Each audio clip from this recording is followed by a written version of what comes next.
دايما هو مين اللي قال. في كلمة بقت ناس كتير تاخدها هزار وتريقة، وكل ما يسمعوها يضحكوا. الكلمة هي أنا بحارب الاكتئاب بالترويق. يمكن أول ما تسمعها تفتكر إن دي نكتة أو حاجة فاني، بس الحقيقة إنها مش هزار خالص. دي جملة عميقة جدا ووراها معنى كبير ممكن يغير حياتك كلها. لأن فعلا الاكتئاب ممكن تحاربه بالترويق. إزاي؟ خليني أشرح لك. الإنسان وهو في حالة اكتئاب بيبقى شايف الدنيا سودة، مفيش حاجة ليها معنى ومفيش طاقة يعمل أي حاجة. لكن بمجرد ما يقرر ياخد خطوة صغيرة، زي إنه يروق مكانه أو ينظف أوضته أو يغسل هدومه، الخطوة الصغيرة دي بتدي إحساس بالإنجاز. اللي كان فوضى اتعدل، اللي كان متكركب بقى مرتب، اللي كان شكله وحش بقى شكله حلو. وساعتها المخ بيترجم الرسالة دي إن الحياة ممكن تتعدل. خلينا ناخد مثال بسيط. واحد قاعد في أوضته، هدومه مرمية على الأرض، السرير مش متظبط، الكوبايات في كل حتة، التراب مالي المكان. المشهد ده لوحده كفيل يزود الاكتئاب، لأن العين طول ما هي شايفة حاجة وحشة النفسية بتنزل تحت أكتر. لكن لو الشخص ده قال لأ، أنا هبتدي بخطوة صغيرة، يلم الهدوم، يروق السرير، يمسح التراب، فجأة الأوضة اللي كانت كئيبة بقت مبهجة. النفسية اللي كانت تحت الأرض ارتفعت شوية. وهنا يكتشف إن فعلا الترويق بيحارب الاكتئاب. مش بس كده، الترويق بيعلمك معنى تاني، إن أي حاجة حتى لو شكلها وحش ممكن ترجع تتصلح. ودي رسالة مهمة جدا اللي بيعاني من الاكتئاب. يعني زي ما الأوضة اتغيرت، حياتك كمان ممكن تتغير. خلينا ندي أمثلة أكتر.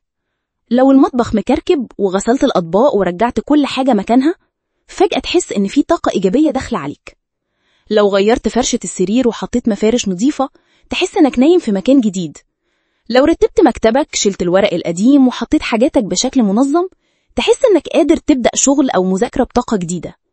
الحاجات الصغيرة دي ممكن ناس تستهين بيها، لكن هي فعلا علاج.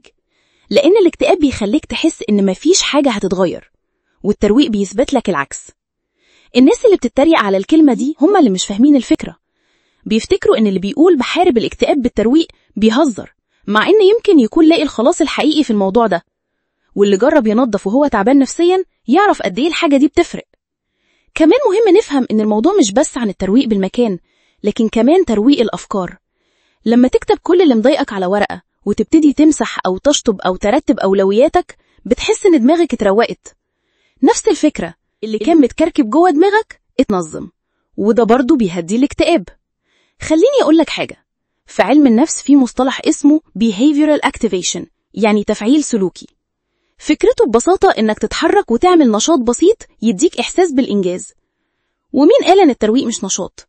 بالعكس، هو واحد من أقوى الأمثلة، لأن نتيجته بتشوفها بعينك، وتشوف المكان وهو بيتغير قدامك.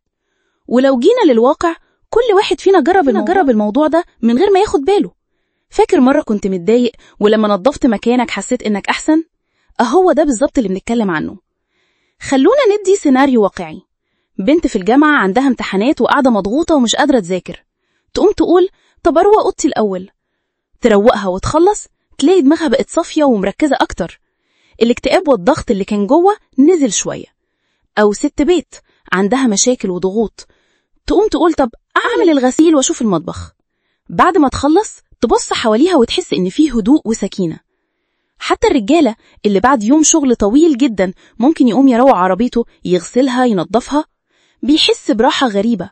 لأن كل ما الحاجة حوالينا تبقى مرتبة، جوه نفسنا بيترتب. وده اللي ناس كتير مش فاهمينه. الترويق مش رفاهية، الترويق علاج، ويمكن يكون وسيلة حقيقية للخروج من حالة اكتئاب. الخلاصة إن جملة بحارب الاكتئاب بالترويق مش هزار ولا تريقة، هي جملة واقعية جدا وبتقول إن في أبسط الأشياء ممكن تلاقي العلاج. الموضوع كله محتاج إنك تكون مؤمن باللي بتعمله، وتشوف بعينك إن الحاجة الوحشة ممكن تبقى حلوة، والفوضى ممكن تبقى نظام. وفي الآخر اسأل نفسك دايما، هو مين أصلا؟